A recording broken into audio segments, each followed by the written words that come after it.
আপনারা শুনছেন শেষ থেকে শুরু পর্ব 1।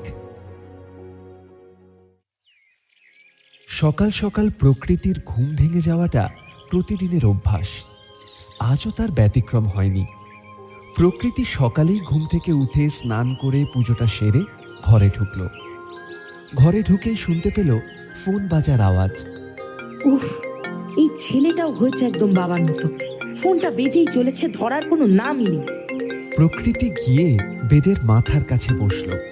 ছেলেটা দেখতে একদম সিদ্ধার্থর মতো হয়েছে। ওর জন্যই তো বেঁচে আছি।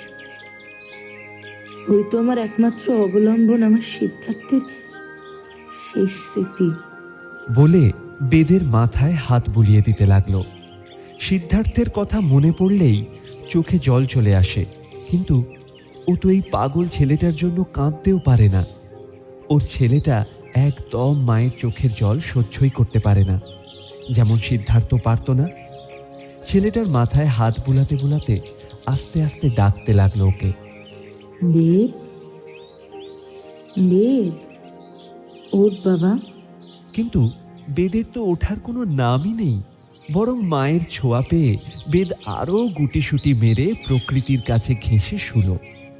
প্রকৃতি বেদের কাণ্ড দেখে হেসে ফেলল।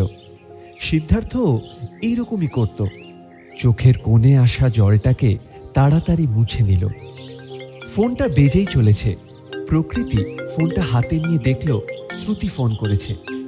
প্রকৃতি মনে মনে হেসে ফেলল। আজ বেদের হবে নিশ্চয়ই। আজ শ্রুতির সাথে তো বেদের ঘুরতে যাওয়ার কথা ছিল, কিন্তু ও লেট করছে। প্রকৃতি ফোনটা ধরে কানে নিল। ফোনটা ধরতেই ফোনের অন্য প্রান্ত থেকে কথার ফুলঝুরি ফোটাতে শুরু হলো। হ্যালো বেদ, এই তোমার হলো? সেই কখন থেকে তোমাকে ফোন করছি। এত লেট করছো কেন বলো তো? এই তুমি কি আজও ঘুম থেকে উঠতে পারোনি? হ্যাঁ, আচ্ছা তুমি কি করে ডাক্তার হলে বলো তো? একটা টাইম ঠিকভাবে মেনটেন করতে পারো না। উফ। প্রকৃতি শ্রুতির কথাগুলো শুনে মনে মনে হাসল। সিদ্ধার্থের কথা মনে পড়ে গেল। সিদ্ধার্থ তো এরকমই করত, আর ও সিদ্ধার্থকে বকত। হ্যালো শ্রুতি, আমি মামুনি বলছি। তোজো তো এখনো ঘুম থেকে ওঠেনি। ও মামুনি, তুমি কি? বেদ এখনো ঘুম থেকে ওঠেনি? আর আমি কখন থেকে অপেক্ষা করছি। এই তুমি এক কাজ করো তো, আগে ওর মাথায় এক বালতি জল ঢালো। এই না হলে কিন্তু আমি গেলে একদম ভালো হবে না। এক ফ্রিজ বরফ গায়ে ঢেলে দেবো বলে দিলাম, তখন বুঝবে মজা। একই শীতকাল। তুমি ওকে ওঠাও শিগগির। আচ্ছা আচ্ছা আচ্ছা, ঠিক আছে ঠিক আছে, তুই রাখ, আমি ওকে উঠিয়ে দিচ্ছি। রাখ ফোনটা। তোজো, তোজো উঠে পড়। এই ওর তাড়াতাড়ি বলছি। উফ মাম্মা, একটু ঘুমোতে দাও না প্লিজ। বলেই বেদ পাশ ফিরে শুয়ে পড়ল। তোজো উঠে পড়, না হলে শ্রুতি এসে তোর মাথায় বরফ ঢালবে বলেছে। প্রকৃতি ঝাঁঝালো গলায় বলে উঠল। শ্রুতির কথা শুনে বেদ বিছানা থেকে তিড়িং করে উঠে গেল। বেদ বছর 26-এর যুবক। দেখতে পুরো সিদ্ধার্থের মতো হয়েছে। একটা গেঞ্জি আর 3/4 প্যান্ট পরে আছে, যা ও রাতে পরে ঘুমিয়েছিল। চোখ দুটো ঢুলছে বড্ড। মুখে এক চাপ দাড়ি, মাথায় এক ঝাঁক চুল। উঠেই মাথায় হাত দিয়ে বলল, যা, এবার কি হবে? আজ তো শ্রুতির সাথে দেখা করার কথা ছিল। শ্রুতি তো আজ পাক্কা গিলে খাবে আমাকে। উফ মামা, আমাকে একটু আগে ডাকতে পারলে না? দূর, ভালো লাগে না যেন। বলেই সোজা ও বাথরুমে ঢুকে গেল। প্রকৃতি বেদের কাণ্ড দেখছে আর হাসছে। হাসতে হাসতে প্রকৃতি রান্নাঘরে ঢুকে গেল। 5 মিনিট পরেই বেদ বেরিয়ে এলো। একটা সাদা শার্ট আর কালো জিন্স পরে আছে। চুলগুলো কোনো মতে আঁচড়িয়ে সোজা ডাইনিংয়ে চলে গেল খাবার জন্য। জানে মাম্মা ওকে না খাইয়ে ছাড়বে না, তাই টেবিলে গিয়ে একটা টোস্ট আর 2টো কলা মুখে ঢুকিয়ে প্রকৃতিকে একটা হাগ করে আসছি বলেই দৌড় দিল। শ্রুতি পার্কে বসে আছে আর বেদের 14 গোষ্ঠী উদ্ধার করছে। এমন সময় বেদ এসে ওর পাশে বসে পড়ল। আচমকা কাণ্ডটা হলেও শ্রুতি কিন্তু একটু চমকায়নি, কারণ ও জানে এটা বেদ। প্রতিবারেই বেদ এভাবেই আসে। প্রথম প্রথম চমকে গেলেও এখন অভ্যাস হয়ে গেছে। শ্রুতি বেদকে দেখে মুখটা ঘুরিয়ে নিল। বেদ বুঝতে পারল শ্রুতির রাগ হয়েছে, তাই বেদ গিয়ে শ্রুতির সামনে বসে কান দুটো ধরে ক্ষমা চাইল।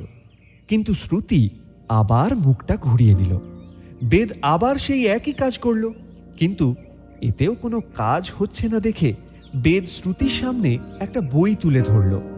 শ্রুতি বইটার দিকে প্রথমে না তাকালেও পরে তাকালো। এটা তো মামুনির লেখা বইটা। এই মামুনির জীবনের গল্প, মামুনির প্রেমের গল্প। শ্রুতি বেদের থেকে বইটা হাতে নিয়ে বলল, এই বেদ এটা পাবলিশ হয়ে গেছে? কালকে হয়েছে, আর আজ তোমাকে এটা দেব বলেই আসতে বলেছিলাম। ইয়েস, মামুনি এটা দেখে এত খুশি হবে কি বলবো, কিন্তু এটা তার আগে আমি পড়বো। আচ্ছা, এবার তো আমাকে ক্ষমা করা যায়, তাই না? যাও, মামুনির জন্য এবার ক্ষমা করে দিলাম। আরে এ কি, উঠছো কেন? বাড়ি যাব বলে। কি, বাড়ি যাবে? তাহলে আমরা একসাথে সময় কাটাবো না? না, তুমি দেরি করে এসেছো বলে এটা তোমার শাস্তি। নয় মিস্টার, হ্যাঁ।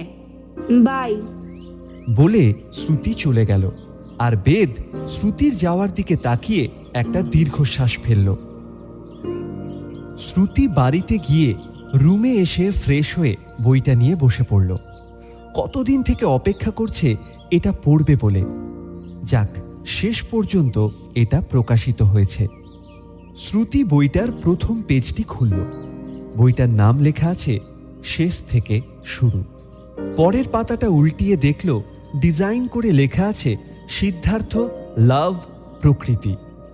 শ্রুতি পরের পাতাটা উল্টিয়ে পড়তে শুরু করল। একটা গল্পের শেষ না হলে কি আর অন্য গল্পের শুরু হয়? নিশ্চয়ই না।